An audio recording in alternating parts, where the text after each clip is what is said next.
Hello race fans, sim fans, RC fans, Racing 393. So for today's video, what I'm going to do is compare two different radio systems. Let me show you the first one. This is the radio system I used during my first VRC-8 meeting. Standard and quite old. It's a FlySky FS GT3C. It is, you know, it feels alright. You know, it's not a bad controller. I've got all my radio control cars all connected to FlySky. I've got a radio link as well, which I'm quite impressed with. However, this is the one I used at my meeting, and it transpired that this, although it feels good on an airfield, and when I've been using my cars previously, when you're in a confined and competitive arena, it's poor. It doesn't work. Yeah, it's a shame. I'll keep it because I mean, it's cheap. I mean, the receivers are like peanuts. Anyway, so that's what I was using. This, my Sanwa MTR FH5. Is that what it's called? Yeah. This is the one I bought. So I got this shortly after that meeting. Now, up until this point here, I haven't used it with the car in an environment where you're using it with other cars. So it's still an unknown. However, I've found a way that I can compare the two of these radio systems using one of these. If you're interested to find out how I do this, continue watching the rest of this video. Okay, so the only way to test this out at the moment is VRC-Pro, as you can see before you. I've currently just turned the sound down so you can hear me. So I'm going to connect, I have to show you this, that to the computer, and this is a FlySky FS, I can't even read that, my bloody eyes, BS3. So this is a slightly upgraded, if you like, receiver for my FlySky. This is not even the basic one. This one has the gyro in it. Not that it makes a lot of difference doing this. It might. I don't think it does. So I'm going to connect that with this, and then I'm going to see you on the track.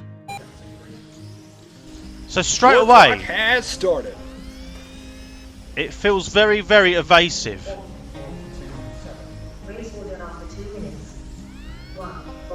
It feels like my controller is not connected to me at all. Lap 1, 20.67 seconds. It's really quite disconcerting, to be honest with you. It feels like how it did when I was at the meeting. Like, what am I doing? I mean, I've turned the wheel, and it's not. Although it is doing stuff, it's not in time. 24.51 seconds. With me.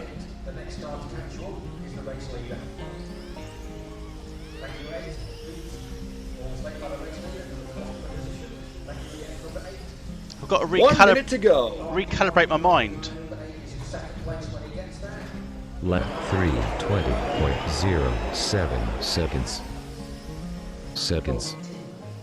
So, You have finished. Drive back to the pit lane. that was with the FlySky. Your result is... So there we go, that was with the FlySky. It's not really about lap times, but it's all about the feeling. So this, it feels like I'm not connected to the car. It just feels like what I do isn't what the car's doing. Sometimes it turns, sometimes it doesn't. Sometimes it will be quite accurate, and other times it'll just feel like I'm doing one thing and the car is doing another. So what I'm going to do now, I'm going to turn it off, and I'm going to come back. I'm going to put my other controller on there, my Sanwa MTR. I have to connect my car itself to the computer via the transmitter and receiver, because I haven't got a spare receiver that will bind with that outfit. So my car's going to be balancing, you won't see that, but balancing on the edge here, so I can get that working. So bear with me while I get that sorted out. For those that are wondering, here's the car. It's connected. I'm going to put that into the computer. So authenticity wise, connecting my actual car to the computer. Although I'm not, but you know, sounds good. So as the clock counts down, we'll be put on track, and away we go. Your clock has started. So straight away, I feel like my movements and what I'm actually doing relates to the car. Lap 1, 17.29 seconds. So this feels completely different. You would never have thought that. And this is only like, you know, 1 minute to go.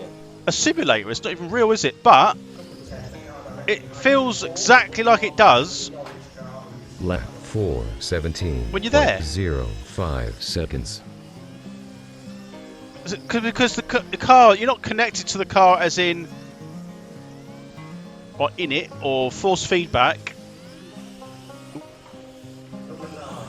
Lap 5, 17 seconds. But I've got to 30 say, seconds to go. having a decent hand controller makes all the difference. If this is even Lap 6, 16.49 a seconds. fraction of what will happen in real life, then I've, you know, 10 seconds to go. I will improve, won't I? I mean, I don't think my actual real car will handle this well. That's my only concern. Lap 8, 16. Even if it correlates a bit to what it will do in real life, then I'm pleased. You can see my lap times are fairly consistent. I know they're not quick compared to what someone who knows what they're doing, but compared to the other one, I know I needed to warm up a little bit, but I have been on it for a while previously, so it's not as if I don't know. My lap times are very, very consistent. I did 8 laps. As a just for a spoiler alert, 8 laps is my maximum at the moment doing a time trial on this. It is only spec or stock, so they're not modified. I think the record's something like 11 laps in 2 minutes. That might be modified, or is it if it's someone in the same car? I mean, that's the difference between a pro and me. So, but I'm quite pleased with that. So that was using this controller, and I think all I've done is just literally gone straight in the same car, standard settings, FlySky transmitter, Sanwa transmitter. FlySky transmitter's about, I don't know what that is now. You can buy them for about, what, 20 quid? I don't know what they are new. I think I paid 80 for that. I'm trying to think back when I got it new, about £80, but you probably get cheaper. This, 220. So over twice the price, but the results stand up for themselves. I mean, I know this is only in virtual racing. It's not real, but then I personally think this is probably the closest to doing it real as what you'll get from a standpoint of sitting here with a controller watching the car go round. I think the only difference is now is the car on the sim probably handles a little bit better than what my one does in real life. So, but I'll still hopefully get the feedback, let's say the feedback, the feel that I'm putting in, the inputs to my controller to what the car's doing. So this was my way of showing you the difference between a FlySky transmitter,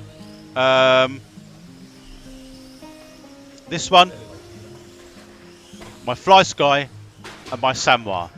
Definitely chalk and cheese. So that one I'm not going to throw away because I use it on my other cars.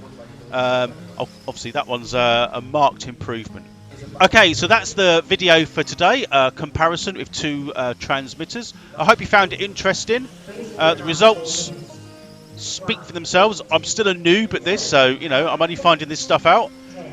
Please like and subscribe. Leave a comment. What do you think? Do you use this? What do you think of the VR aspect of RC racing? Do you practice on it? I personally think it's a good training tool. But anyway, thanks very much for watching. It is appreciated, and I'll see you next time. I'll probably see you at the track. So bye for now.